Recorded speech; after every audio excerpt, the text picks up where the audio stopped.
Should we wait? Huh? No, it's we are live in Facebook and YouTube.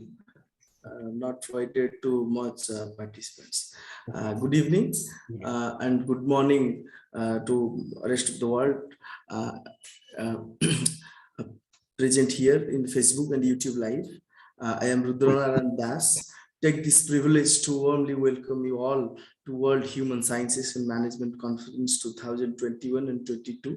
Invitation to Global Dialogue on Agnotological Context, Disciplinary Practices of Social Sciences and Policy Fields, an initiative towards think time and rethink episteme.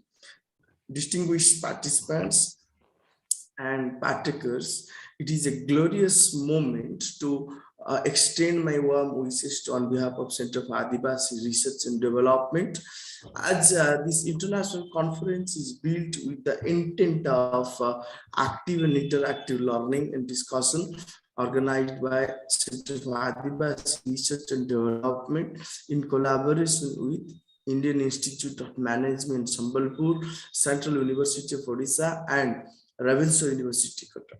On behalf of the Center for Adivasi Research and Development, I convey my heartfelt gratitude to our patrons, Professor Sanjay Kumar Naik, Vice Chancellor, Ravenshaw University, Professor Mahadev Joyaswal, Director, Indian Institute of Management, and Professor Sarat Polita, Vice Chancellor, Central University of Odisha.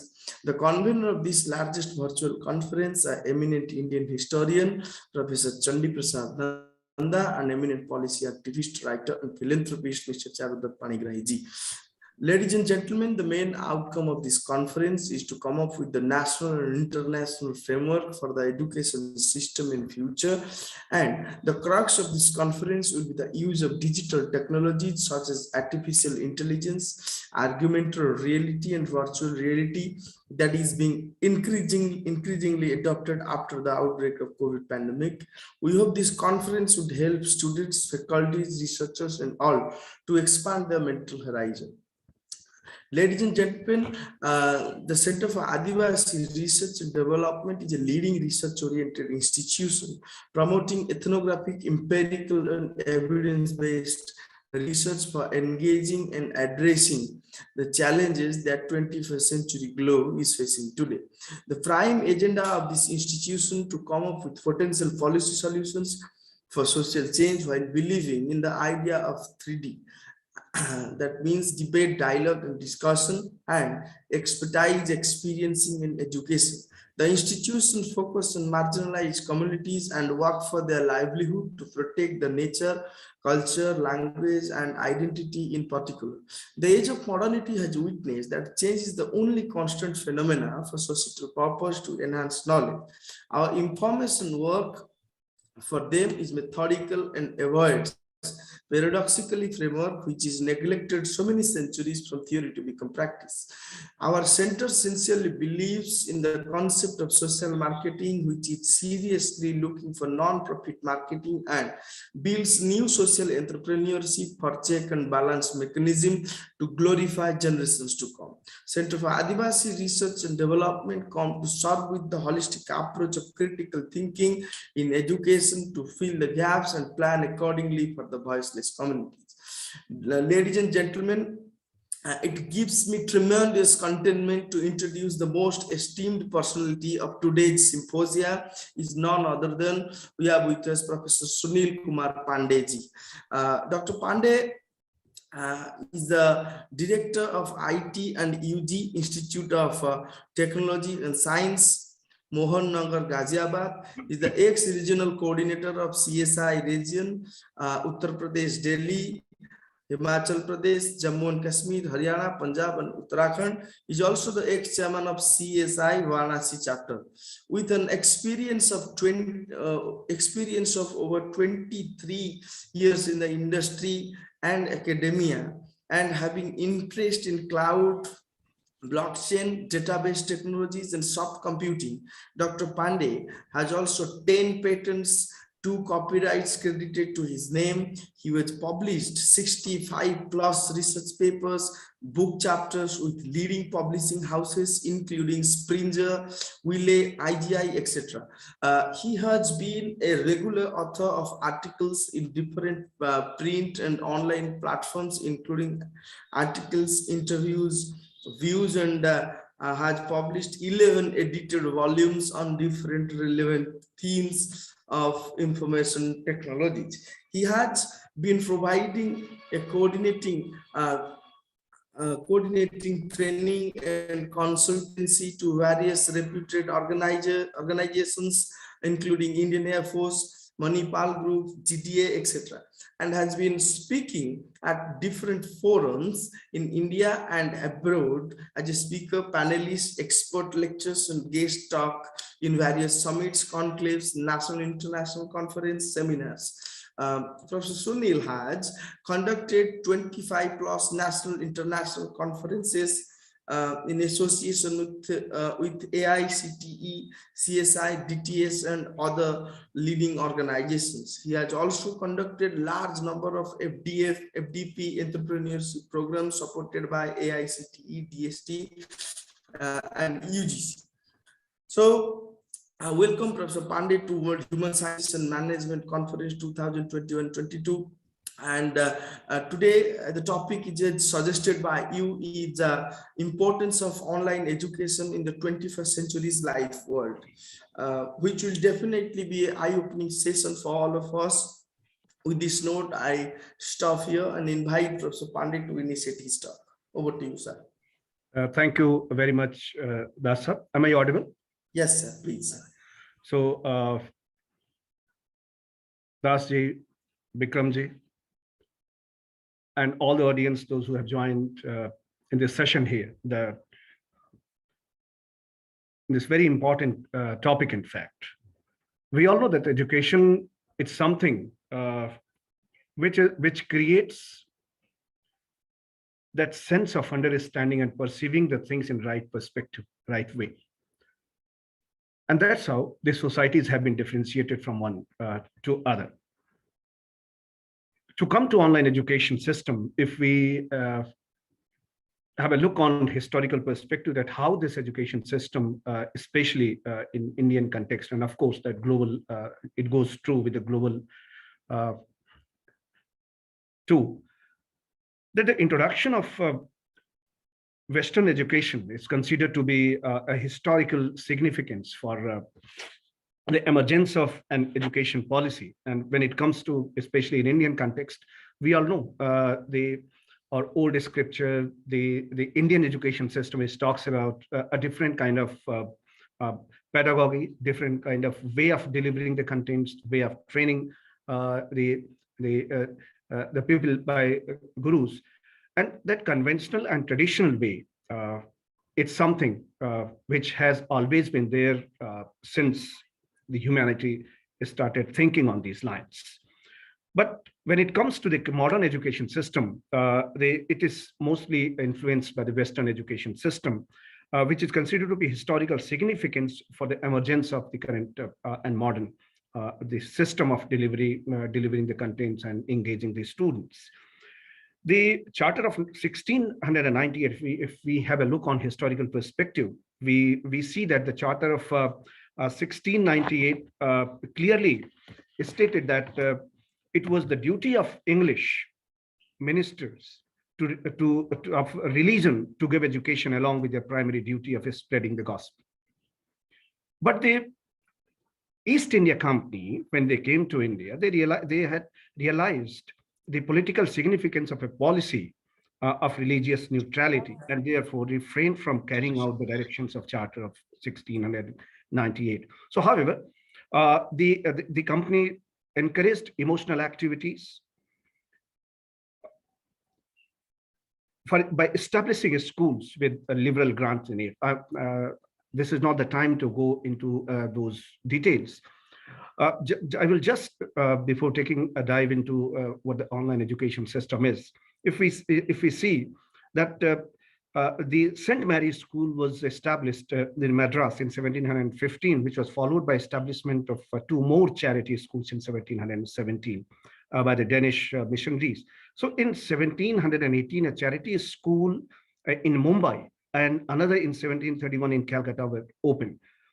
In 1787, two charity schools for boys and girls separately were established in Madras, but their curriculum was mostly limited to the acquisition of 3 R's, that reading, writing, and arithmetic, and of course, the Christian teachings. So hence the missionaries and their supporters in England began an agitation with a view to protesting the anti-missionary policy of the East India Company. And of course, their agitation received considerable support and ultimately led to the formation of Charter Act of 1813. So the act laid down the condition that the British government shall set apart a total amount of 1 lakh of rupees for the education of Indians. And this was the first time in India that a formal education policy was put in place for directing the course of education in the country. Then since the independence of the country, the education policy in independent India after the Sargent Commission, which was in 1944, and following the transfer of power in 1947, the Central Advisory Board of Education decided to set up two commissions. The first was one to deal with the university education, and the second to deal with the secondary education. And that's how in India, a formal education system started coming up. And then, of course, time to time, with different objectives, the policies were revised, then with different focus and different objectives. And today, we all know that in 2020, finally, government of India, they came up with the new education policy, NEP 2020, which is now considered to be National Education Policy 2020. So that's how the education system, which we talk about, the formal education system, it is started somehow. But then, in every era, every time, the way the education was to be imparted has been greatly influenced by the thought process, changing thought process of the people, those who are dealing with the education, with educating the kids, to make more engaging, to make more effective the delivery system. There has been different pedagogies were introduced, and as time progressed and technology has evolved, now we see the education system is getting transformed almost every day with the advent of new technologies, new pedagogies, new systems, where now we are focusing on making our education system the learner-centric rather than keeping it the teacher-centric, which used to be the traditional education system. And in this entire process, the objective has been that rather than keeping the classes, rather than keeping the students in a monolithic way, monotonic way of classroom, conducting the classrooms, why can't we think in different ways where we can make the students participating in the classrooms? And that's how different ways, different mechanisms started. And we as a teacher started thinking on different ways how to make students more engaged inside the classroom, so that the classes becomes an engaging place, a learning place. And that's why this focus is now said to be from teacher-centric, where as in a conventional mode as a teacher, we go to the class, we discuss what we want. And then I'm not saying, I don't mean that this is done by every teacher, but mostly in general, that used to be the pedagogy. But now with the advent of technology, with the support of technology, which is available now, with the consistent efforts by the teachers, by the policymakers, with the experience of individuals, we all have been involved in finding out some or other way through which these classes could be made more interactive, more productive, more efficient, and more result oriented. And that result oriented means that delivery is synced in such a way that the student sitting out other side is able to align himself or realign himself, or able to receive what we are as a teacher trying to impart inside the classrooms. But if we look in last almost 3 years, before 3 years, we all know that the normal thing used to be, many of us even would not have thought that the conventional degrees like undergraduate courses, the postgraduate courses, which are considered to be full-time program, would be delivered in online mode, because online mode was were more known for skill enhancement, for skill upgradation, where the learners used to have certain basic foundation, and that then for the purpose of self-learning or enhancing certain skills, this online mode was more used. And the institution, though those who used to have that video conferencing setup or otherwise, it used to be considered as a luxury. And most of the time, these systems were set up with an objective to create an infrastructure where we can collaborate with other people, those who cannot come physically, or people those who are sitting outside the country. They can also be invited to join these students to share their perspective, to address them, and to provide them exposure what is happening in and around. And primarily, a primary objective was not, in fact, impart the education. But we all have seen, and this has been true, because once I was traveling to Kanpur in one of the universities for conducting some examination there. And we were sitting there, and there were professors from different subjects, including history, culture, and other different other departments too. So I asked why we want, because I belong to an institution which primarily operates into the engineering, the management, the information technology, the pharmacy, dentistry, and likewise the professional courses mostly. So we are expected also, and then being in Delhi NCR, this is an advantage that when we visit other places, we see how other institutions are doing and what kind of technology, what kind of pedagogy they are following. And if something is good, we also try to incorporate those things. So I offered them that we offer these courses, and if you could spare some time and address our students in online mode, if you find it difficult to commute from there to Delhi NCR, why don't you address these students in online mode? And trust me, I had a serious hesitation. They were very hesitant and the comment was something like that. Do you really think that online mode can be used for teaching? This is good for meeting. This is good for an interaction. But if you want to deliver something which is useful for students, this online mode, we don't think that it would be that's the kind of thought process people used to have. And there were a significant number of people, those who were resistant, those who were not very comfortable in this transformation process. But in last 3 years, is when this pandemic COVID-19 has created that situation when everything was kept on hold, precisely on 20th March, when countrywide lockdown was announced by Honorable Prime Minister of India. And then in almost every state, the situation was more or less same. And when it was announced, we all were clueless that how now things will move. And then suddenly, people started exploring other options. And the other option came, because I'm sure many of you would appreciate that during that time, we used to have different kind of applications. Like Skype was one of the popular applications which most of us were using for video conferencing and those kind of options.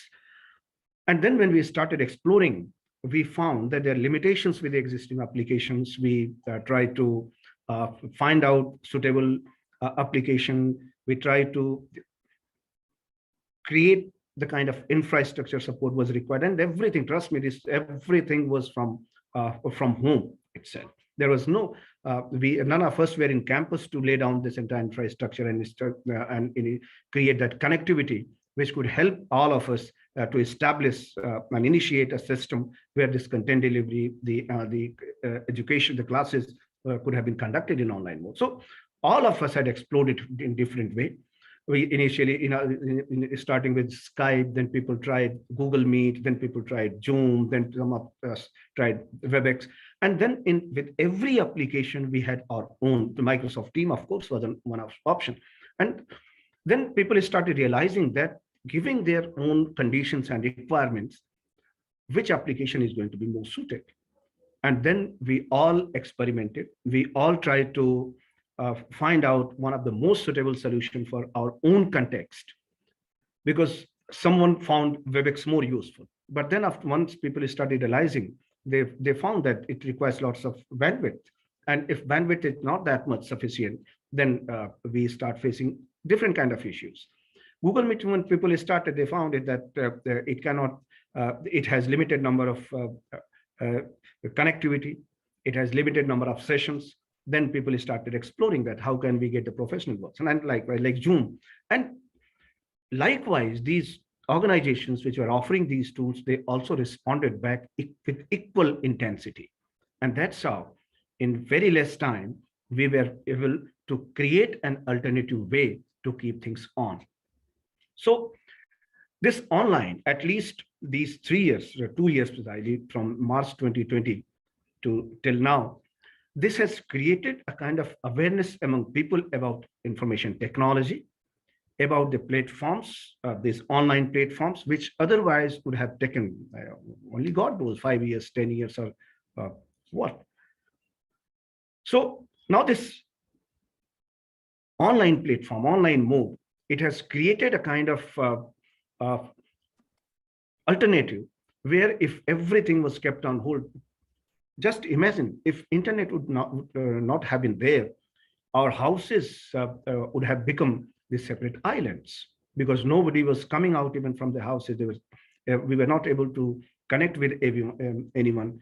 The phone was only option, but to your family member, to your friend, to your close ones, we could see only because this option was there. So these last 2 years have given a feel of its use and importance to everyone. So when we say this online education system, I'm not going how effective it has been, because people based on their own experience will have different perspective, will have their own opinion.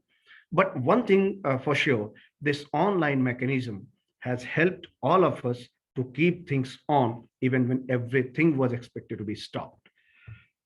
I tried to prepare a few slides. Dasji, if you allow, can I share my screen? Yes, sir, definitely. Thank you.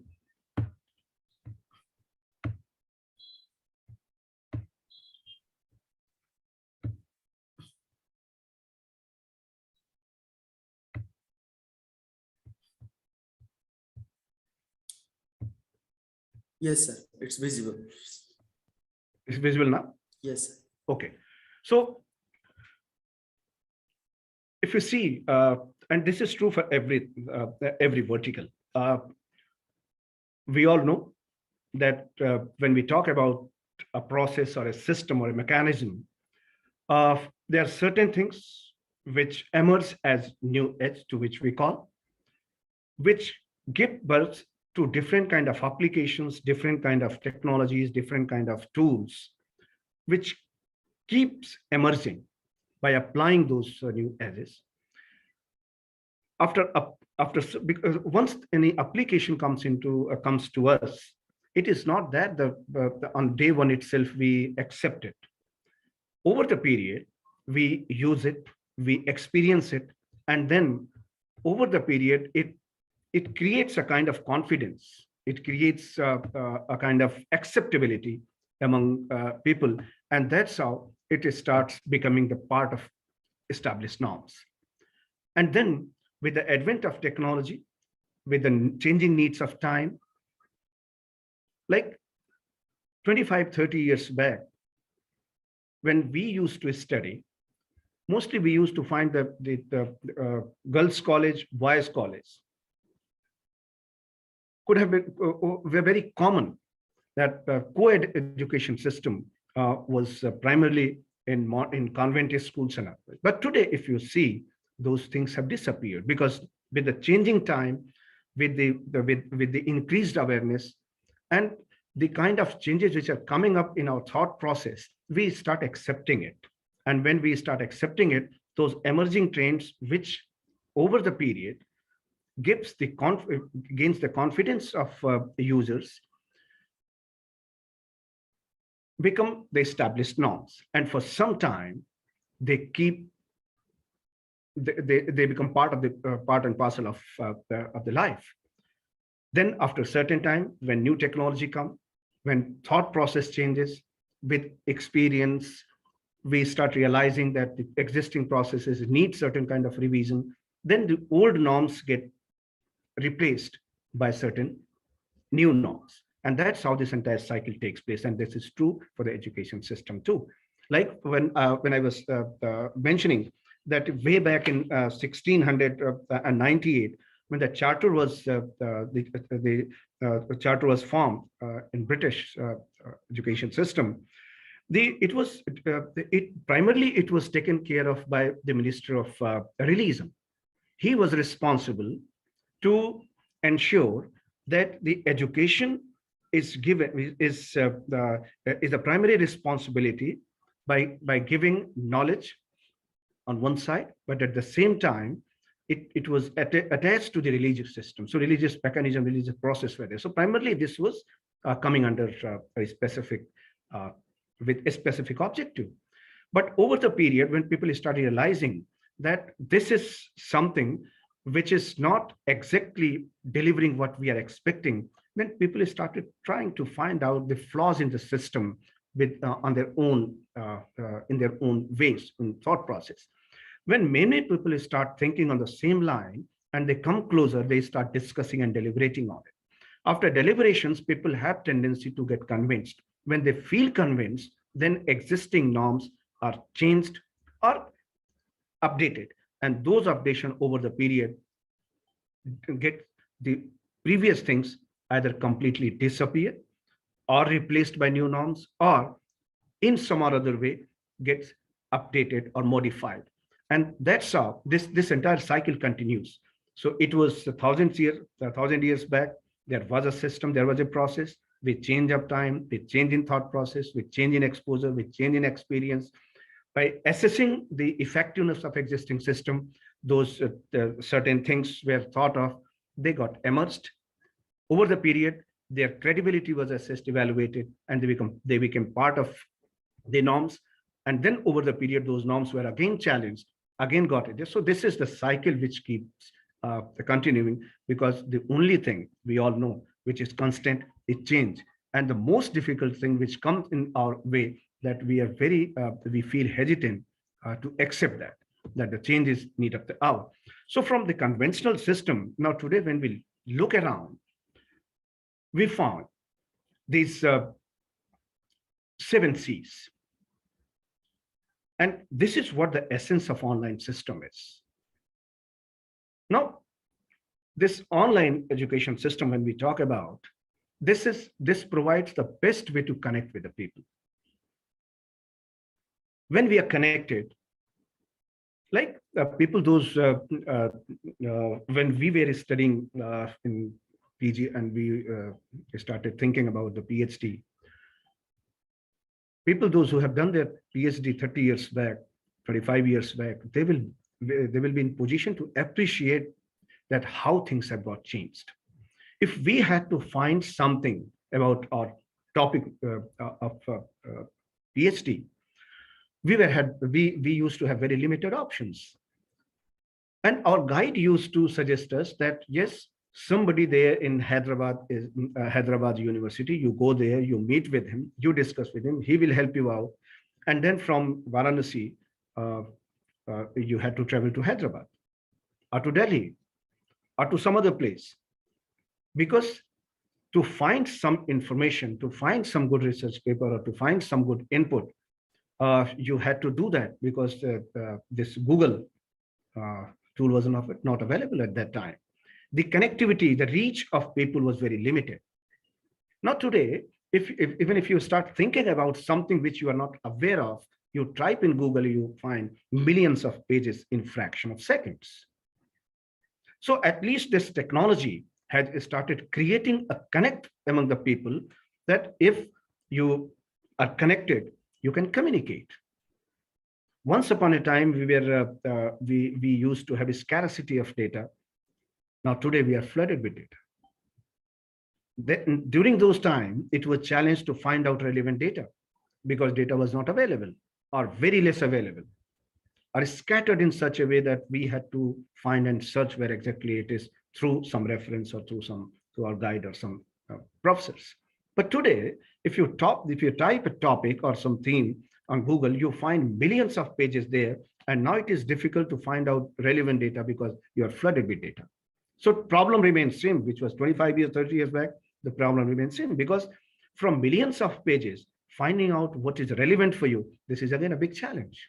That's where you need different kind of mechanism. I will come to that later. So this online platform, this has started creating an opportunity to connect with the people, to communicate. When you communicate, you come to know about others, what they are doing, and what is their thought process, what they are thinking, what they want to do. And then you try to correlate your thought process, your work with those inputs. And then it is very easy to get people with like-minded people with the same interest or related interest and collaborate. And then once you collaborate, then behind that collaboration, we all know that there is an objective. There will be something which needs to be done. And so a coordination kind of thing is required. When you coordinate and then co-work. When we used to work 25, 30 years back, the emphasis was how I'm doing. When 25 years back, in 97, when I used to work on mainframe systems, and I used to say that, yes, I'm a COBOL programmer. It was good for my survival. Because everyone used to say he's a COBOL programmer, he's working on mainframe systems, and mainframe systems are, there are very less people who work on mainframe system. So he had a very bright career. So being a COBOL programmer, working on a mainframe system, I had that luxury to feel that I am something which is not very common. And I could afford to remain as COBOL programmer. But not today. If you think like that, means the applications used to take even years to implement. Now, today, after 25 years, who has that much time to wait? People want that their problems needs to be resolved at the minimum possible time. Otherwise, it is of no use. So in parallel, the team works, and that's how that activity, the assignment, which we like. If I used to work on an application, it used to be an assignment or activity. But now people started thinking that a single activity, that sequential form of sequential process to complete any task is not only time consuming, but with the increased complexity, because requirements were changing, complexity was increasing. With the increased complexity, if we go with the conventional processes, it is going to take years to implement, which will be of no use. And that's where people started thinking that now those activities needs to be combined to form a project. And once it comes a project, means multiple people would be working on different activities, and then result of those activities are going to be integrated to form a system which ultimately contributes in attaining certain objectives. So co-work was a culture which got developed. And once you co-work, you complete the work in a team, everyone in the team grows. So co-grow and then coexist. So that coexist in this technology, the online systems, not only in education, but otherwise also, they have created an opportunity for everyone to join hands together and move forward. What otherwise people say that if we work together, probably our journey becomes more easier. So that part, the essence of online education system, it provides an opportunity to connect, that efficient way of connecting. And now if you look around, the entire technological advancements, they are working on facilitating that how you can have a reliable, connected environment. Now people are trying to, of course, that 2G, 3G, 4G, 4.5G, 5G, and then 6G, and these Gs will keep coming because our requirements are changing. The amount of data which we want to, because once we connect and communicate, ultimately this is transmission of data. Now, more you communicate, more content you send, more load on network traffic comes. When more load comes, you need more bandwidth. When more bandwidth comes, you need different hardware, different devices, different people, those who can help you in keeping those things on, even if that workload increases. So that connectivity, people are working to make sure that connections are secure, they are reliable, and they are available when it is required. Initially, what used to happen in 25, 30 years back, when initially this NICnet connectivity was there, and people of my age would appreciate that when we used to use this internet, the only way was to connect with telephone line. And when you are accessing that internet, it used to take 15, 20 minutes to get connected. And if some phone call was received, immediately it used to disconnect. And then again, 10 to 15 minutes for connectivity. that was the time from where we started. But the requirement, the usage, the performance of the system was so improved by this that people kept working on it. And then different ways, different mechanisms were evolved where this connectivity became stable, faster, reliable, and secure. So once that connectivity means that infrastructure was there, that infrastructure has become so sophisticated that now today, when Mr. Dash was giving his opening remark, he mentioned about AI, artificial intelligence, machine learning, augmented reality, virtual reality.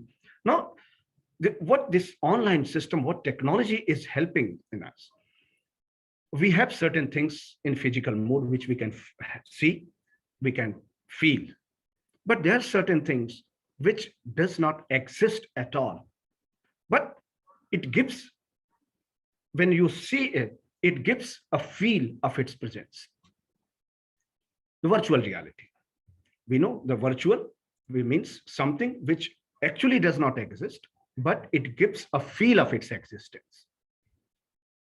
But when you take a physical object and that virtual reality, and you place, like you make your one video of a minute, or we are interacting here. So now, if I'm speaking, I'm a real object. If you're listening, if we are in engagement of discussion, both of us are physical object.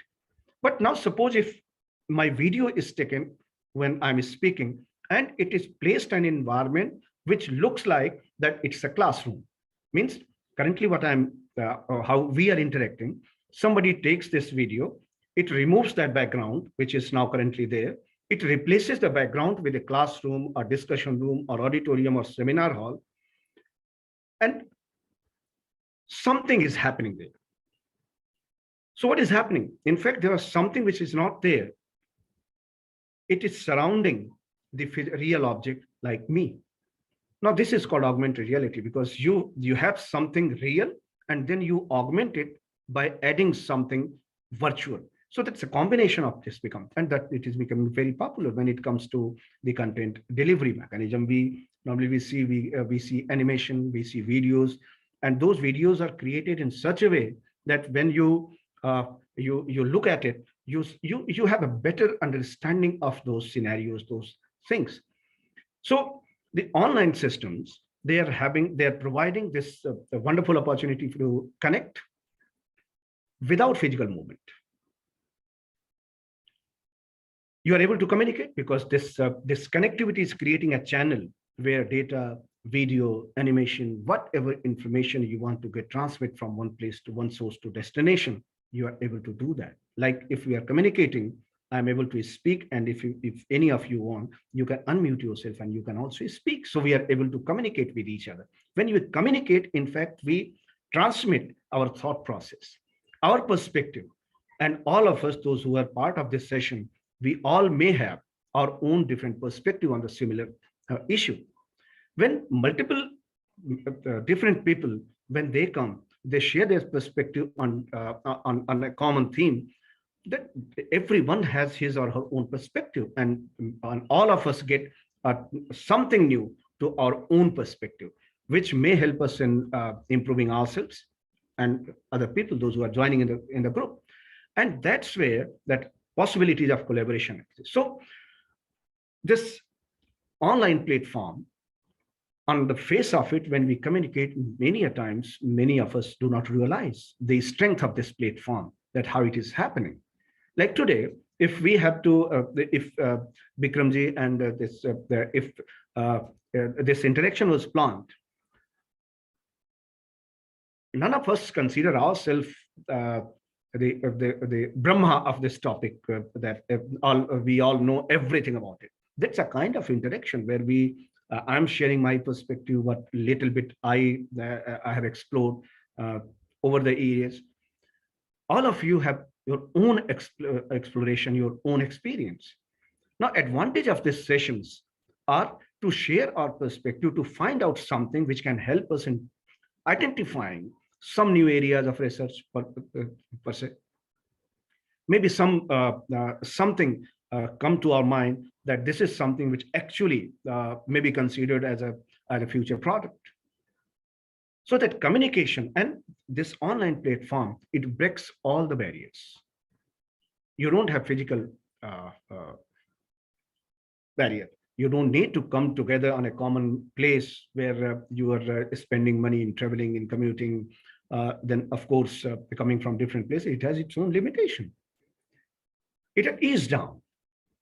So this online platform, the best part, which I foresee that in time to come, because of these features of reliable connectivity, reliable, secure connectivity, more efficient way of communication, whether it is email, whether it is video conferencing, whether it is text, whatever we can think of, to collaborate.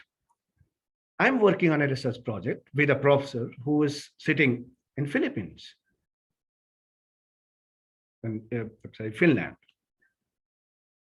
We met only once in India, 5-6 years back. When we met, we started discussion, and then rest of the discussion was either on on emails, or sometimes we connected through Skype or Zoom or those tools. And now we are in position. Very soon we are going to conclude that research work, and I'm sure people will appreciate. People will give their feedback. So while sitting here in Ghaziabad, and the person sitting in Finland, still we are able to communicate, we are able to collaborate, we are able to share our work, get feedback of each other and our team. And that's how the team here and team there, they are working together. And now we are almost able to complete it. So once we do it, everyone in the team, whether it is my team or the team sitting at a different place in different country, in different continent, subcontinent, they all are equally contributing. They all are getting equal importance. They all are getting equal benefit of it. So online platforms are going to be the future for this. There's a common question which normally, just I wanted to, purposely I have shared this screen. If I ask you, what do you think about this screen? These are 4 faces. But the important thing is that these faces are of non-existing human beings. These people, in fact, does not exist. This is what technology is doing. That's a wonderful example of machine learning. That you visit any good website, you will find the chatbots there. and some name of those chatbots are given, and then you will see some face. These 4 faces are used in different chatbot applications. And these faces are created by taking attributes of different available faces, combining different attributes of different people, and then to generate such kind of faces.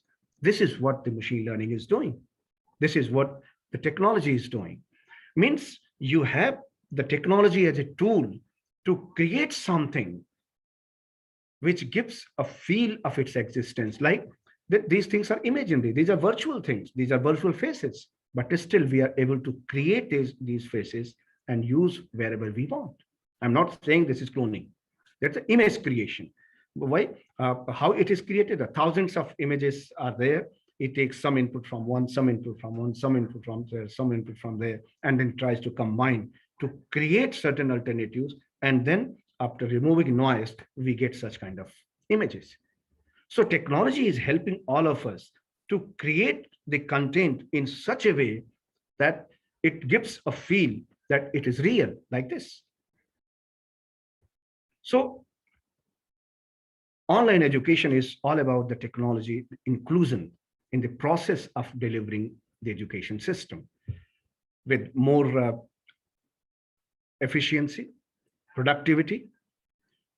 Of course, there had been a common question when people started these online classes, and still people have their own perception about it, their own thought process, that how effective these online classes are. And I will not go into those details because I will not say that they're wrong, because ultimately that personal touch, of course, in most of the cases, it is missing. Because as a teacher, when you are in the class, when you're speaking with the 60 odd students, you look around the classroom, every student you have a look, and by just seeing the face of a student as a teacher, we make out that whether he is able to follow it or not.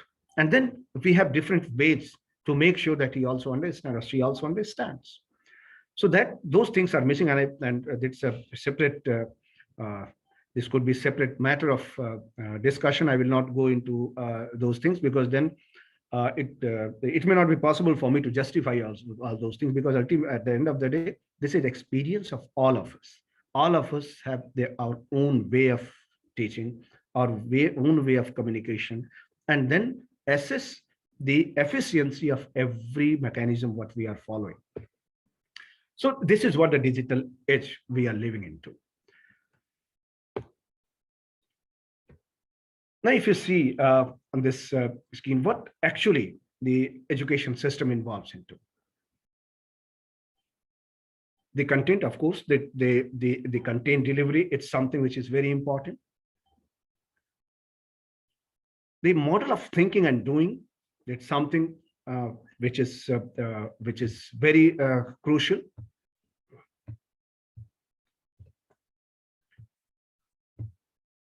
The content sequencing and pathways, the affiliate network, the signal to the job market, the credentials of estimated competency, the mentorship, the feedback leading to mastery, the supervised coming of it, and that it all together should lead to a transformative experience. This is what actually needs to be addressed, because these are certain things.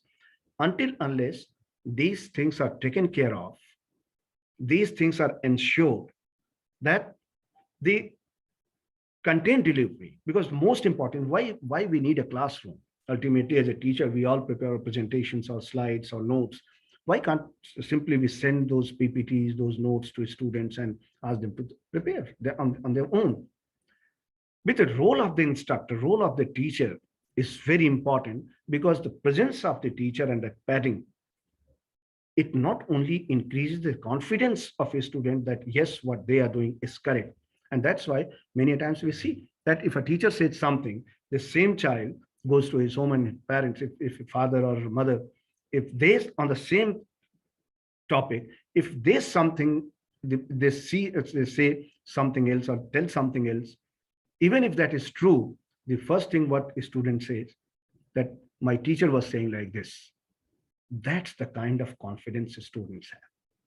So the technology, until unless it is used in such a way that it creates an engaging, participative, and it creates interest also among the students, so that they are able to see happening inside the class what they want. And that's what increases their interest inside the class. So content delivery is very important.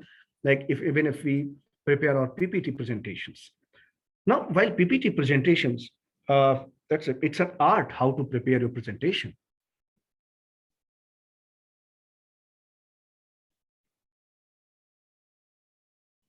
It is said that once you see something happening, or you listen something, or you do something, the different degree of understanding it has got.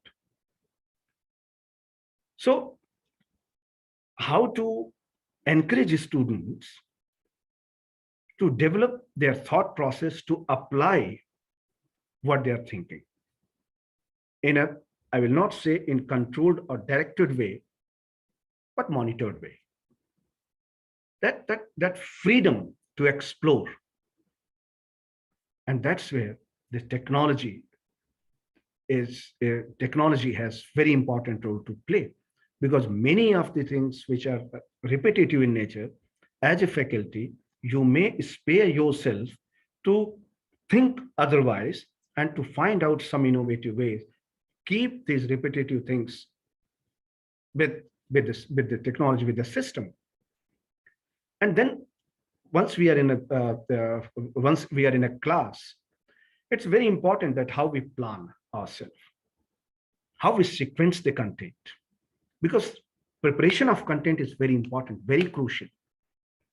But equally important, whether those contents are arranged in a sequence which creates a flawless flow, and it becomes easier for students to understand, to absorb. If it is missing, trust me, contents may be one of the best contents of the world, but still we may find these students in the class while discussing about all these things. Then, of course, all these things we can do, but until unless a support infrastructure is there. Most of the time what happened, what the problem most of us have faced during this lockdown, that all of us as a teacher, as a student, we joined hand together. It was not a challenge for faculty only to create the content, to find out alternate ways, but it was a big challenge for the learners also, for the students also, to find out the way how to cope up with this new platform, with a new way of teaching. Because most of the time, what I'm sure all of us have experienced, that the camera is switched off because the student doesn't want to show himself or herself. And we don't want a student to speak, so we ask them or keep them their audio muted so that disturbance is not there. So if the students are switching off their camera because they don't want to be seen on a screen, because they don't want to show you that whether they are attentive or not.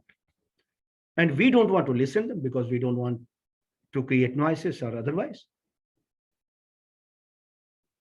On the other hand, the genuine reason was that once you travel from these metropolitan cities 50 or 60 kilometers far, we all know the kind of quality of internet services are available. Because of that, even if your content delivery is very good, your contents are very good, but because of those frequent disconnection, there's a disconnect, and that discrete transmission of information to the student, it used to reduce their interest. And I'm sure that most of us would have got this feedback that, sir, ma'am, we are trying to connect it, but our bandwidth is not that good, so we keep our video off. This was a real challenge too. On one side, of course, people were misusing it, but this was a truth also. And then we all know that once a student joins a course, the ultimate objective ideally, the objective of taking admission is to acquire knowledge, to make himself more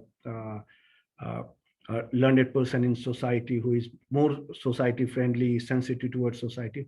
Those all good things are are there, and it should be, because as a human being, we all need to have those attributes among ourselves. But the ultimate objective of a student is whether he is going to get a job or not.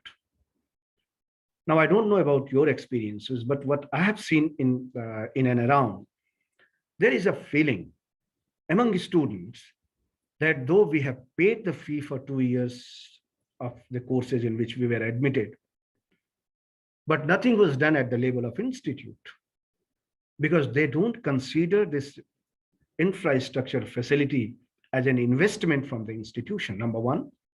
And second, they have craved out on their own level of learning.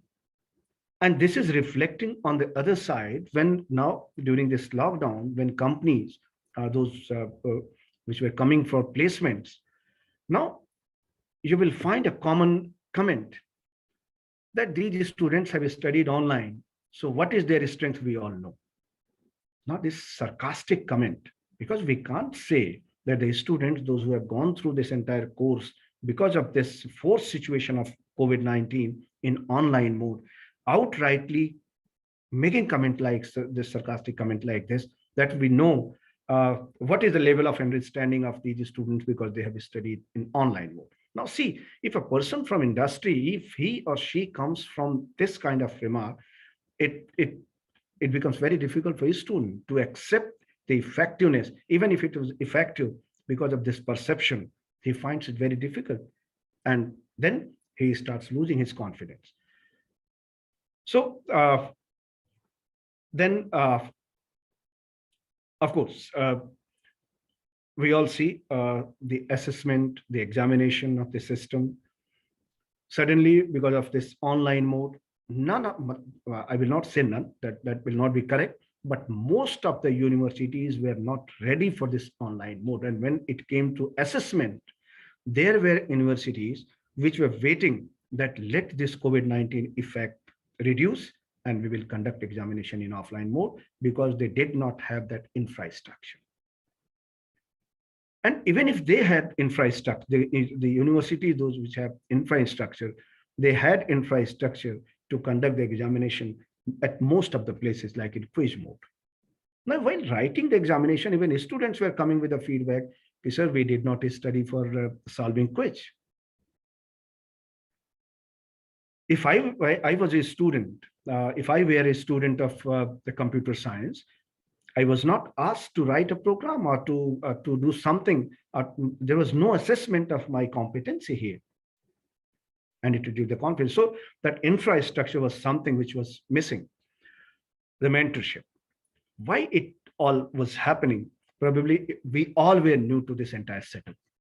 We all were trying to convince ourselves that how to prepare ourselves in a situation like this. So it was very difficult for us to convince ourselves too. And that's where the mentorship was missing. Many times the common complaint, the common issue which was raised by the faculty or otherwise, that students, they keep their camera off even if we ask them to make camera on. What should I do? On a screen, we can see only 18 or 24 students. The rest of the students, even if they have camera on, we can't see them. We need to make this screen to go to the next screen to see that. So we can't see that. Means, of course, we all have those regions for that. The feedback making. When students are physically inside the classroom, we have our own set way of taking feedback. Now it is entirely new scenario. There were people, those who were creating some Google form with the questions, asking students to respond to those Google forms by sharing the link. Now, a student who might not have attended classes in online mode, when he gets a link on WhatsApp group of his class or her class, he's the first person to give the feedback. And we don't know from where it is coming. So this online education system, it's something where still that's a powerful tool, undoubtedly. It creates an opportunity where we can connect across the globe. We have that opportunity to interact with the people with whom otherwise would have been really impossible. But still, we all need to understand and work on finding out some ways and means to exploit these advantages, exploit these benefits to make this system more effective. And for that, the first thing which is required, that as a teacher, I need to be convinced. Because ultimately we will have to accept that, like the way technology is coming. I was talking to one of the dentists in a dental college, that you have never studied the augmented reality, virtual reality. You have never studied the computer, how the computer system works. But when tomorrow, if we go for treatment, you have to use those telemedicine tools or telehealth tools. So from where you will learn this technology? Ultimately, you are not a student of computer science. So now the future is of how much you can learn on your own. Tomorrow, if the competency of a doctor will be more judged as how he is able to make use of technology in doing things in right perspective. The way technology is coming up, the way different tools, technologies are coming up, he does not go to a formal class. But what he understands by applying those things and what is available there to get connected and to get exposed to these new things. Because for every upcoming technology, with every upcoming tool, you may have a brush up session where a familiarity session you will have, but then you have to learn on your own. And only God knows that after 5 years, 10 years, what is going to happen when somebody will submit his or her resume to a company. The company will say, okay, you have done your degree program, but what are those things which you have learned on your own? And that assessment might be on their own self-learning process. And that's what looks like that future. We are heading towards a future where we will be assessed, not only based on our, of course, it may have some weightage, but then more weightage could have been given to the self-learning process, that how much you have learned on your own to supplement your degree or something to make it more effective, more efficient. And that's what is happening. Now, there are people, those who are working on those systems where the self-learning systems could be ensured. Now, if you see the way the higher education, the systems are there. This is the global higher education market forecast. And if you see this chart, you will see that this depicts the entire world, that by 2030, around 380 million students would be getting enrolled in higher education system,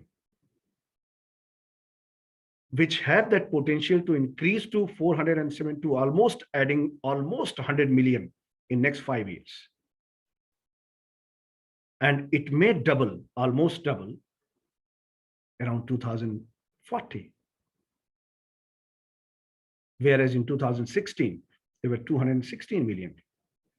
Now, if this is the way, this is the pace when people are becoming aware, they are getting enrolled into higher education system. Now, it requires a serious introspection that how we are going to address this growing population of students in higher education system. And this is this data is not is taken from very reliable source. I mentioned that source also. Now, if we are from 260 million in 2016, if we are heading towards 594, maybe even more by 240 in next 18 years, with this growing population of students, those who are expected to be part of this higher education sector, the conventional systems, the conventional infrastructure may not be able to accommodate this growing demand. The conventional way of delivering mechanism may not be appropriate during that time. And it needs to be introspected, it needs to be discussed today, so that the collective wisdom could be utilized to identify the ways and means that how technology, by including technology, the technology inclusion, with the common wisdom of collective wisdom of the people today, we can lay down the foundation for a path which will lead to an effective, reliable, efficient, and result-oriented mechanism to accommodate this growing population in higher education sector. And this is happening. This growth is not restricted to one subcontinent or the one subcontinent. The spread is across. And if you see the proportion, the developed countries, of course, that variation is comparatively less. But if you see the East Asia and the Pacific, you will see that growth is enormous. And we all know that this is the reason, when I say reason, this is the part of the world where actually the infrastructure needs to be reviewed. And that's where the collective wisdom of people, those who are involved into academic delivery or to academic administration, requires to come together to give thought to these futuristic requirements and to evolve a mechanism, evolve a self-sustainable system, which can help in creating the required infrastructure, the mechanism, to make sure that this growing population is taken care of.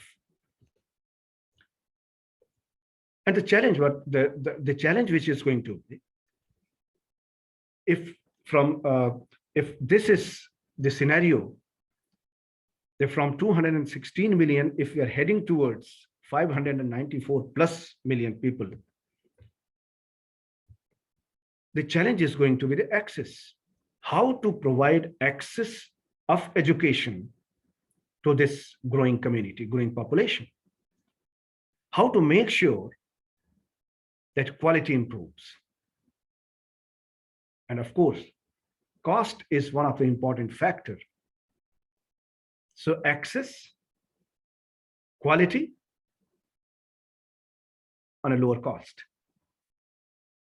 And we all have been seeing that where technology and online platforms have been put in place, they are able to address all these three factors to make sure that quality education is imparted, and MOOCs are one of the best examples for that. Since this is still evolving, I'm not advocating that online education system will have solution for every issue. But of course, it has that potential to address all those things. The only thing which is required, that what are those things which needs to be addressed to make it more useful, more efficient, to address all those needs which we are seeing. I will leave this slide with you all, because this is something which addresses all the aspects, whether it is content and curriculum, because this is something which is very important, because contents and curriculum, until unless it is relevant with the context, with the changing needs, with the changing time, because once upon a time we used to live on isolation. That is, student of physics used to be a physicist. If someone was from chemistry, he was a scientist in chemistry. If someone was in engineering, he was an engineer. But now today we are in an era where all these things are converging and creating way for something different. Like if a project is undertaken by a pharmaceutical company, a company like TCS, it is working on a project. TCS means, I'm just taking the name for the sake of example, that a company takes the project to develop for that pharmaceutical company. But once it starts working on this company, that project is from pharmaceutical. He needs a pharmacist who can guide him, who can advise that team. Then, since this is health related issue, any such kind of development will have its impact on health aspect also. He wants certain general physician. Every technological advancements, the hardware which is coming up, it has its effect on environment. it requires an environmentalist also. So I mean to say that if you take a project, that project is no more of a specific vertical, a specific field. It requires people from different verticals to come together. That's cross-disciplinary when we say, and then to discuss and devise something which is relevant, useful in a specific context. And it needs to be kept reassessed every time, that if some new requirement comes, that curriculum, the contents are taken care of. The assessment, without a process assessment, a proper assessment mechanism, whatever good content and curriculum we may have, but if it does not have that assessment, process assessment does not mean that give a question paper of 10 questions, ask a student to write, he goes to library, he takes questions of 5, 6, 7 years, and then we all know things are taken care of. Until unless that assessment process assesses the real learning of a student, it does not become engaging. We may have different opinion about it, but assessment process is equally important. And then learning practices, how we are actually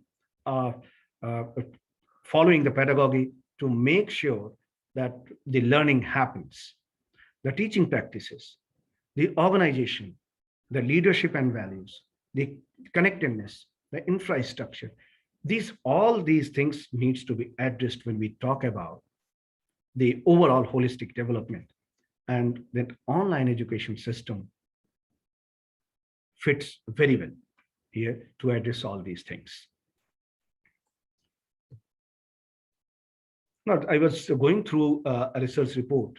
We all know that as an institution, we all have to submit our details at AISHE.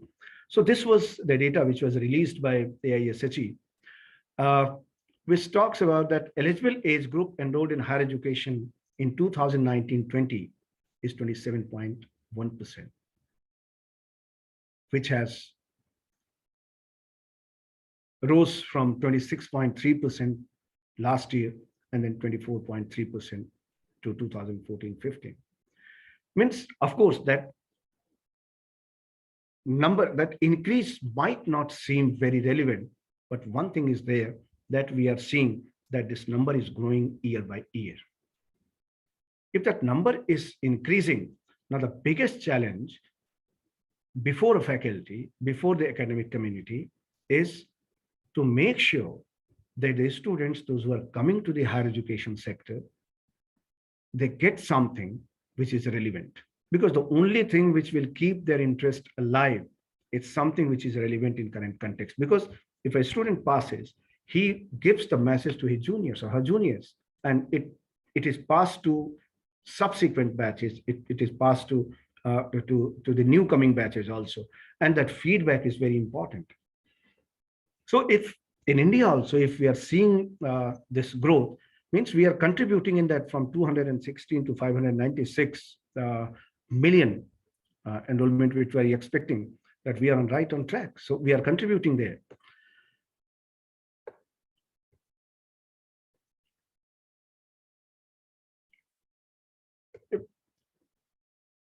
If you see here, I will skip these slides. And if some of you want, I can leave with Vikramji.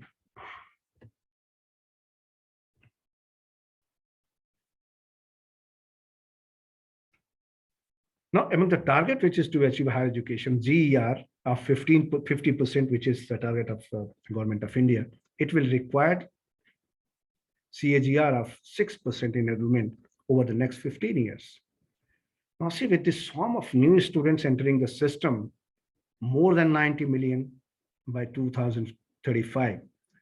So ultimately, what I was mentioning, that the new education policy, where I'm sure all of us have a fair idea about it, it talks about inclusion of technology, number one, and then every day government is assessing it and coming up with new policies, new setups. Like last week, I was reading somewhere that University Grants Commission is identifying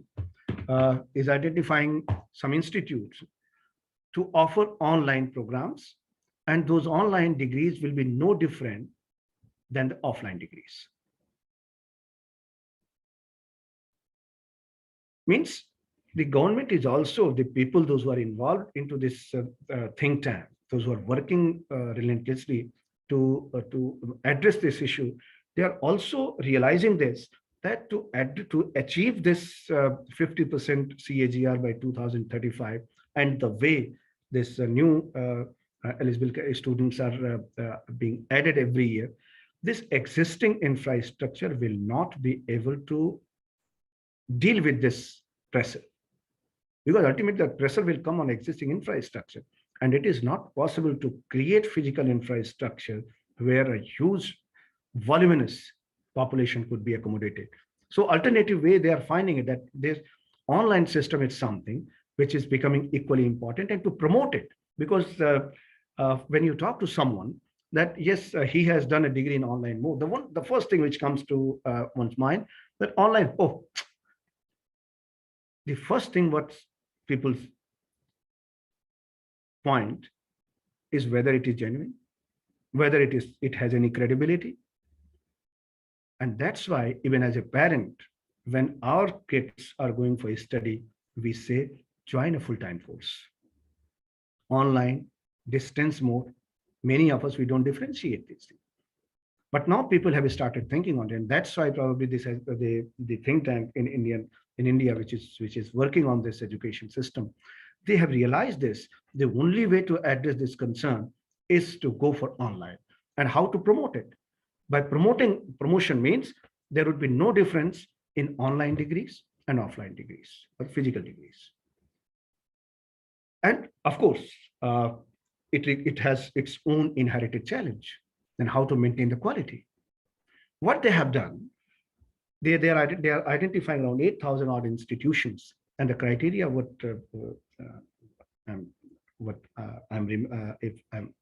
I remember is that any institution which has figured in top 100 institutions of NIRF twice in last 3 NIRF ranking, means they're working on a system which will ensure that the quality is maintained there, because we all know NIRF, what NIRF is.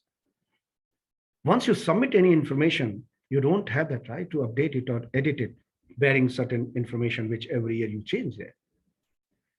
The mechanism, the process what NIRF follows, if you go through what the NIRF ranking talks about, you will see a substantial weightage is given to the perception.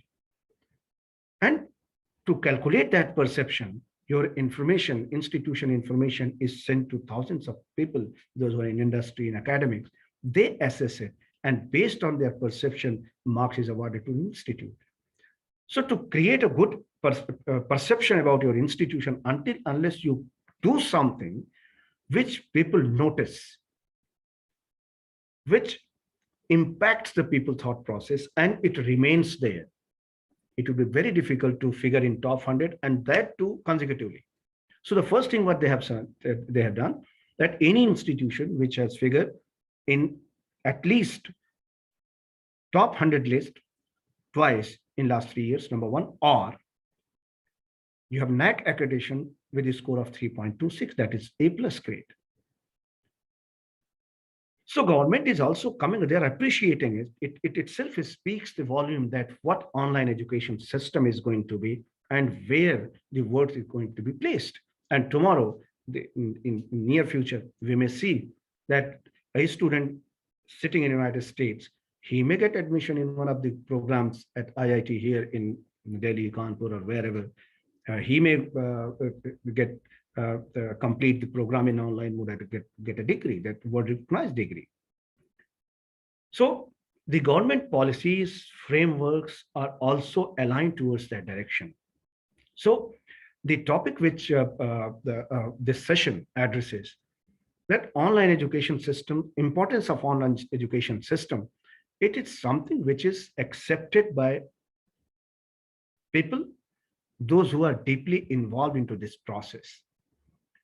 Of course, there are lots of awareness needs to be created about this system to gain the confidence, to convince the people about its acceptability, its credibility, its effectiveness.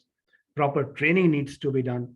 Because when we started online teaching in 2020 March, most of us, we didn't have any formal training. We just explored on our own.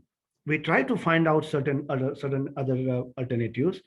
A faculty who conducted a quiz using Google form, he shared with his colleagues. The colleagues among themselves, they learned and they started doing that. There is no guideline for that. There is no application available. And if it was available, it was not procured at the institute level. Probably even as a faculty, most of us were not aware of. So if we have explored it, we have tested it. Now, as a faculty, as a teacher, we have to appreciate it also. And I'm sure as a teacher, as a faculty, we all will have to own this responsibility to make sure that the need of the hour, the importance of the online education system, and the limitations what it has. Because as a teacher, only we can understand this, what kind of problem we have encountered, what we have faced. We need to chalk out those issues, create a collective document, and submit to the authorities. And trust me, if we do that, there are people to go through that and to address and address those issues. Because the people, those who are involved, I personally know many of them, and they are so open.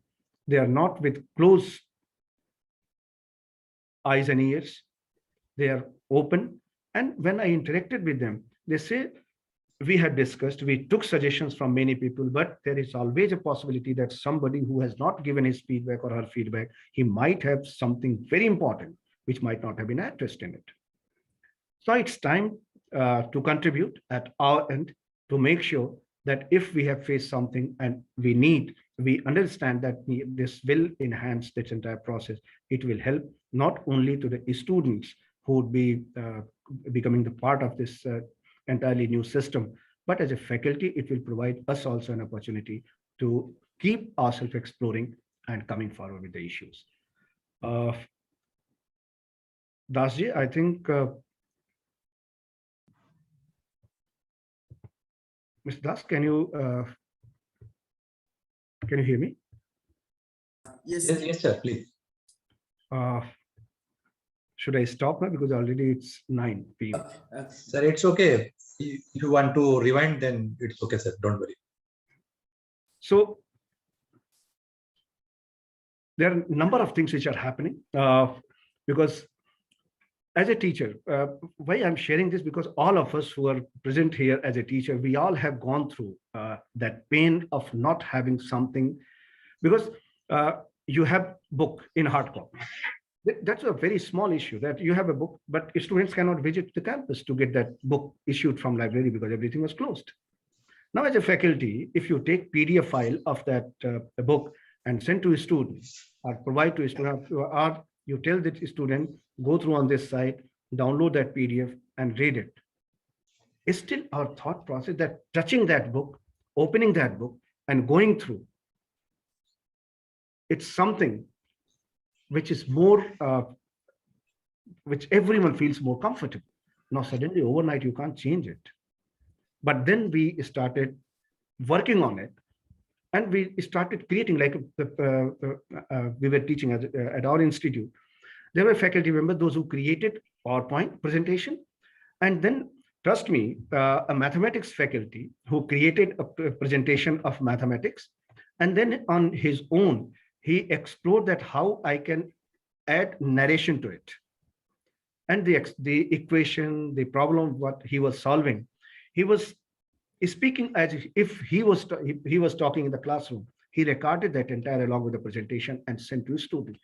Trust me, it was so appreciated by students, because when they started running that presentation, that entire narration was there. So the technology is enabling all those things. And the important thing is that are we open to accept it? Whether we like it or not, the time is coming when we will not have any escape from this. So let's try to do a bit what we can do and see the future in a better way. Thank you very much, sir. Thank you, sir. Thank you so much for your very enlightening and very engaging ideas with exploring thoughts related to all these things. I will back shortly. I would like to invite Dr. Saban Bag to give a thematic address, wind up last talk. Thank you, Dr. Jaina. Hope I am audible. Yes, please. Okay. So, well, at the outset, let me really take this floor to congratulate Professor Pandey for giving a very thorough and very detailed presentation of the very pertinent topic. In fact, the topic is very important and very relevant as well, I must say. Also, on a lighter vein, let me to also take the chance to say that the presentation was absolutely heart-touching and very reflective, and the remarks were also very disciplined and balanced, because Professor Pandey at some point of time has really, judiciously given his opinion in terms of managing the pros and cons of online education, given the fact, the scenario or the context where we are talking, and it's really very useful to all the audience, I must say. Now, coming back to the point, as I said, that as we all know that the change is the unchanged law of nature, and given the last couple of years that the way we have experienced the whole socio-cultural life, our personal life, so to say the educational life, we have witnessed a paradigm shift in terms of the pedagogic process. And thanks to the online teaching platform and this new mode of blended learning or online teaching, somehow we have been able to mitigate the challenges. But yes, this is not the only solution, or we cannot say this is the solution. But at the same time, we cannot negate the fact that the way the pedagogic process has changed. In fact, if I put it in a very simple term, like time has come when we have moved from pen and paper to a paperless kind of classroom. In fact, now we are talking about the virtual classrooms, and this is the reality. This is going to be the next, next world, and we cannot negate this fact. And that's why we have to, change. We have to revisit our pedagogic practices, and of course, to address this, online teaching or teaching through online mode is one of the best way to do, right? Now, having said that, when we come to the other side of the online teaching, there are a couple of issues which has rightly been highlighted by Professor Pandey, because teaching as a profession, because since I belong to education background, so teaching is not just about the knowledge domain, right? It is somewhere it is an integration of the cognitive, affective, and psychomotor domain. And when we talk about online teaching or teaching through online mode, somewhere the gap is very much visible, as we cannot see the process that could orient the teacher from a humani purpose, from a humani prospect, right? That feeling, that attitude, that motion, that emotion, to a great extent is very difficult to build on when we teach through online mode. And this has been a persisting challenge of teaching through online mode, right? Now, again, you very rightly said that when you go to the market sector, or let's say the job market, there it is not just about the knowledge domain, but it also requires your soft skill. It also requires your articulation, your presence of mind, the way you touches the heart and head of the interviewer. And somewhere online teaching, at least in my knowledge, we do not have as such evidence where we could build this kind of skill or soft skill, we can say, through online mode of teaching. Now, again, when we come back to the online mode of teaching at different levels, now somehow this can be addressed when we talk about higher education. But what about the school education? What about the elementary grade? What about the secondary grade? Right? And when this thing goes much deeper, particularly in terms of the context, like as rightly mentioned by Professor Pandey, if go to at least 30-40 kilometers interior from highway, then this problem becomes very much visible. And when again you come back to the demographic profile from where we are operating, like the tribal areas, the inaccessible pocket, the LWE affected areas, then they are always at the vulnerable side. So again, it boils down to the basic question of where does that access and right of quality education lies. Can this be answered through this? No, it's very difficult. Now, as I said right at the beginning, that online teaching may be one of the solution, one of the potential mean to facilitate the teaching learning process. But at the end of the day, you cannot take it as the only source. It should be viewed as a supplement source or an addition to the entire teaching learning process. And I'm really very much happy to see the way new education policy has visualized this.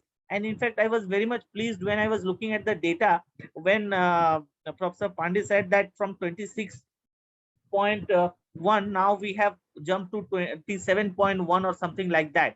And when we look at the new education policy, the target of 50% GER in 2035 and this gross enrollment ratio, if at this or little bit higher side, if we accelerate our pace, then probably this ambitious target can be achieved. But again, as I said, that it sounds good when we talk in pen and paper, but the grassroots reality is something different. And the way the whole market economy is operating, the socio-cultural, the other factors that are controlling this entire education sector, to be very honest, at some point of time we need to revisit our strategy. We need to rethink our modus of operandi, because I always feel that let me put it in a very simple word, like if you look at the data pack and all these things last 1 year back, so it was somehow affordable. But all of a sudden now, if you look at the market, then this has increased to a different level where people are again hesitant to purchase the data pack, or if at all they are purchasing, they are giving a second thought, because this data pack or this this internet access is not only used for the teaching learning purpose, but it has also been used for entertainment purpose. So somewhere the value, the utility and the usage of net services or this kind of platform has to be very cautiously thought of. Otherwise, what will happen, rather than serving it as a good servant, it will act as a bad master. That is my only apprehension. But nevertheless, we cannot ignore the fact that online teaching is going to be the next generation tool, and it has an enormous potentiality. Otherwise, things would have been really in vain, as we experienced in last couple of years. So I feel that with concrete strategies, with good brain like Professor Pandey, who can come up, who can think of strategies that could really issue the grassroots realities. And the bottom line is that right of education, quality education, is a fundamental right as far as the Indian Constitution is concerned. So at no cost we should deprive the last children of our country. So with this note, I again congratulate Professor Pandey for giving us a very holistic picture, and we look forward for your comments, sir, and of course some kind of strategies, because as you have rightly said, like IITs and IIMs are the institutions, are the the fertile brain of our nation. So probably in the next coming decade, next coming academic session, they will be the game changer who can bring affordable and sustainable packages that could mitigate those basic issues. So with this note, I am once again handing over and congratulating Professor Pandey for such a a reflective and very vibrant session, engaging the whole participants till the end. Thank you so much, sir. Over to Dr. Jaina. Thank you, Dr. Bab. Sir, as you know, you are running short of time, but it's an invitation to global dialogue and mapping mind series. So we have to interact with 2-3 questions, which is probably most important because I heard so many of your presentation from last 84 minutes. It's one of the best, I can say. One of the best I can say. Your presentation is slightly mesmerizing me. Such a wonderful, not only a great professor of our country, a very vibrant brain, and also because you slightly holistic and very scientific manner try to drag the future of our country in terms of online education. Sir, I would like to know what lacuna we have when country like Canada, they have the digital university in 1992. Why we should bring in 2022? What is the lacuna and what is the policy trends? What is the policy players are doing from more than 30 years? Your answer, sir. Sir, what I see is the mindset. What happens over the period, we use something, we are part of a system, we are part of a process. And we all know that it is very difficult to break the existing setup which is around us. And when something like this happens, the acceptance of change is very difficult. So probably initially when people thought about this digital university, that was the time when still the information technology in country was in infancy stage in 1992. You will appreciate that when we used to access internet in 1992, we used to have that NIC, that naked connectivity, which used to take at least half an hour to get it connected, and then it used to take half an hour to connect and then disconnect in few minutes. So probably that absence of an infrastructure might be then the economic condition of country, because country was not in that state to spend that much money, because that was the time when that liberalization was just coming in country. So on priority, it was not there. Because ultimately the mindset, the thought process, and then that the people, the group of people, those who are responsible for reforming the education, I will not say that they didn't have that vision. Probably they might have given a thought to it, but prevailing conditions would not have allowed them to go for that. But today, when that awareness among the people is huge, last 2 years have created that awareness, which otherwise would have taken more than a decade. That has created a sufficient background for its acceptability. And that's why in last 2 years, we see a quantum jump in acceptance of this technology and pedagogy. Thank you, sir. Thank you so much. Sir, you are talking about future, and you also talked about 7 times of online mode and 8 times of offline mode. When you are entire talk depend on these 2 words. Sir, I would like to give you a very holistic approach and take you to the back, 2600 years back past, when Nalanda, Takshashila and Bikramshila, these universities are pioneering into the world education system. What wrong with us? These Harvard, Cambridge and these Oxford guys came, quote unquote, white universities. What white universities taught us, and why not we should have comparing these our universities into these 3, and what mindset lacking behind the process of this university pattern? Answer, sir. Sir, see, the universities, what you have named, whether it is Harvard, Cambridge, if you see these universities are 300, 350, 400-year-old universities, these are.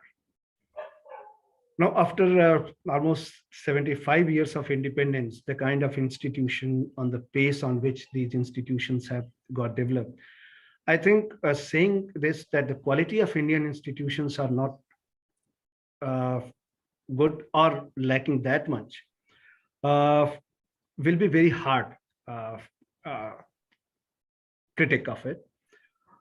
Because over 300, 400 years of establishment, the consistent effort towards improvement.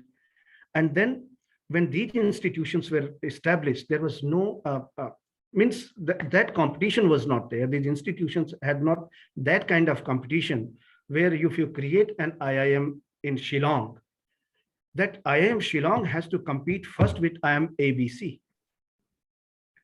So these institutions have come over. The people, those who are associated with these institutions, sometimes because of that inherited process, it is possible, because I have not been part of that system, so it would be difficult for me to comment on it. But what I see that an institution is started with a great vision. In 15, 20 years, you see that institute acquires the position and it becomes more, it attracts more students than an older institution. But in next 5 to 10 years, the same institution loses its place from the priority of students. Means either there is a lack of consistency in thought process, because the vision, what an head of the institution is taking forward, until unless the successors are aligned with the consistency. So the policy, the objective, the vision needs to be framed, and whomsoever leads, that vision always needs to be kept in mind. If the vision is common, the effort will be achieving to that vision. And if consistently efforts are made, if we are able, or if some of our IITs are able to make position in top 500 in next 20 years, 25 years, we may see some more institution in that list. But of course, it requires consistent hard work with sincerity, with determination towards the objective for which these institutions were formed. Thank you, sir. Thank you. Thank you so much. This is the last question for you today's night, sir, because I know you are already almost spent so many times with us, and such a wonderful speaker you are, and at the same time such a wonderful gentleman you are. Sir, today's universities are very much appreciate to give certificates rather they produce knowledge. And I have a little bit doubt on particular the research, the epistemological violations concern, and particular the copy methodology is concerned. Many universities are believing today in 21st century life world, they're believing in this system, particular the PhD and MPhil degrees based on copy-paste methodology. This is very popular methodology. Sir, do you believe in particular online education system we have set the benchmark valuation of the research scholars in terms of thinkers? We produce thinkers for next generation, shaping leaders for tomorrow. And a intellectual mind should think for next 100 years, not for 5 years like politicians or any elections. What your assumption and what your observations, sir, from your last 30 and 32 years of your own experiences? Sir, in fact, you have touched the core of the issue. In just one and a half minutes, what you told, that is the crux of the issues which needs to be addressed. Like 15 years back, this copy and paste was very common. And that 8 to 10 years time was something where people, the institutions were also involved. There are many institutions which came to notice of everyone, and we all know them. There is no need to name any institution. But this online mode at least has created a deterrent. Like today, if any institution, especially after a change in the procedure by University Grants Commission in 2016, and of course before that in 2009, just one guideline that the synopsis and thesis needs to be uploaded in Shodh Gangotri and Shodh Ganga. It has largely addressed the issue. Of course, it is not yet mandatory for university and institution, but we are heading towards in a direction where it is in next 3 to 5 years time, this is going to happen. Now, at least that plagiarism issue is about to be addressed, number one. Second, what is happening, sir, in my opinion, that we are still having the tools of 19th century, thought process of 20th century, and expectations of 21st century. So there is huge mismatch between what we are doing, what we are thinking, and what we are expecting. Until unless that, and it is not that easy to address this issue. Probably such kind of sessions, such kinds of discussions, such kind of deliberations where people, those who are actually involved in academics, academic research, when they will keep discussing on these things, deliberating on these things, coming up with certain pointed out notes to take it forward further, I think such discussions will address this issue. Because when you pointed out this, that institutions were involved into these malpractices, I'm sure the people, those who are present and listening this discussion, if they are not aware about it, at least they will become aware. When we are discussing it, at least these people will be aware that if a thesis was found plagiarized, even after awarding the degree, it was taken back. Not only degree was withdrawn, but they were pushed behind the bar. So this awareness about the consequences and need of core research area, because as a researcher, whether we are in academic research or industrial research, as a researcher, we are not just satisfying our own needs, but our research work is addressing to certain practical issue in and around, to address some issue which will be useful for common man. By doing that, we not only make ourselves satisfied, in a way we are serving to the society, we are serving to the nation also. And the day people will start thinking on those lines and deciding that my research needs to be translated into a product, into a service, into a facility, which can help an individual of society to solve his or her problem, probably we will not be required to be recognized by any Harvard, Cambridge, or Oxford. We will have our own identity. But it will take time, and people like you, because I never thought of, Dr. Let me admit this, I never thought of that I will speak on this topic. It is your wisdom, it is your persistence that motivated me, inspired me to take this topic for discussion. I don't know how much justice I could do, but I must say that today, while sharing my perspective, I'm really very happy and I'm really thankful to you, Jena sir. Thank you, sir. Thank you so much. Thank you for your nice and kind words. I am not deserving all these things, sir. Such a wonderful. This is your humbleness, sir. This is your humbleness. You're too humble. You're too down to earth. And that's why you are doing this cause without any expectancy, without anything. You don't expect anything from it except to just create a platform where such discussions can take place. So thank you so much, sir, for this noble cause. Thank you, sir. Thank you so much. Sir, I will end here with my own quote. Research is the highest degree of the social service. And with this note, I once again thank you so much from my heart and looking forward for future engagement.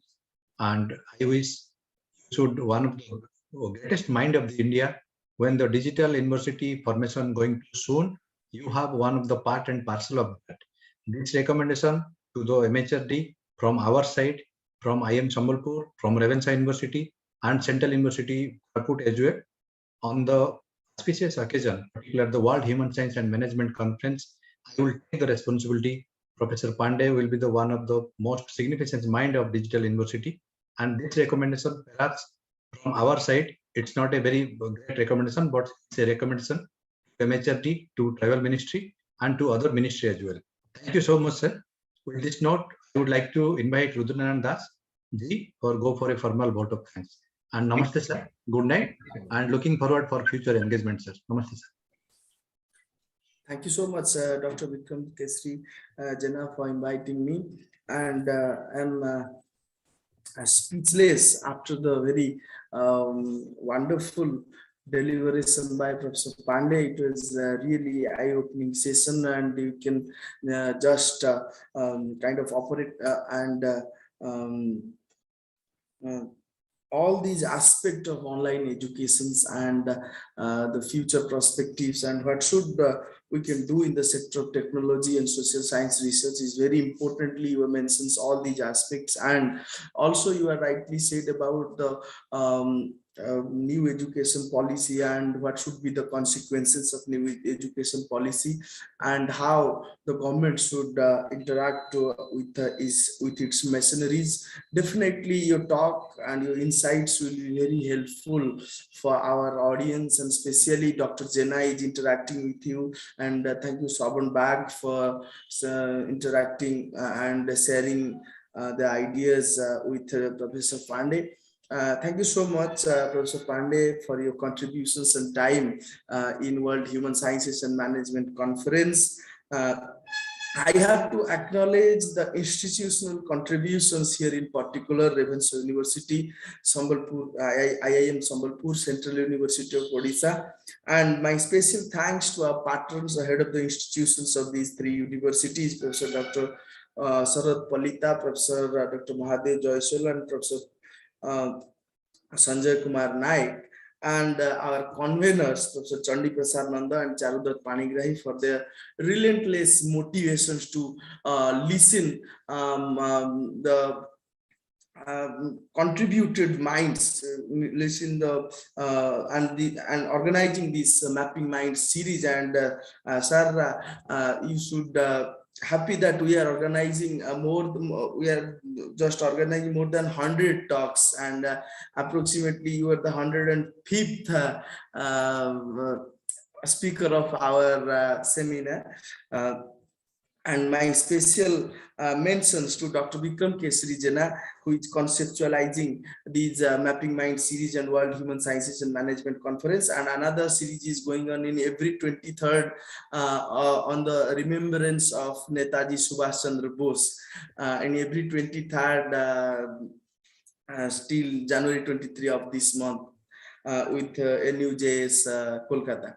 So thank you, Dr. Jena, for conceptualizing these ideas, and especially to invite such eminent personalities and sharing their contributions to the academic world. It's a very important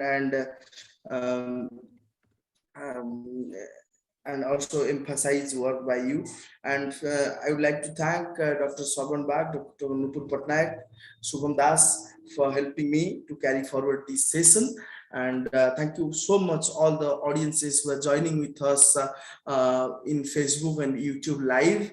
And thank you everyone, Dr. Muhammad Osama, and anyone others few people are joining in Zoom.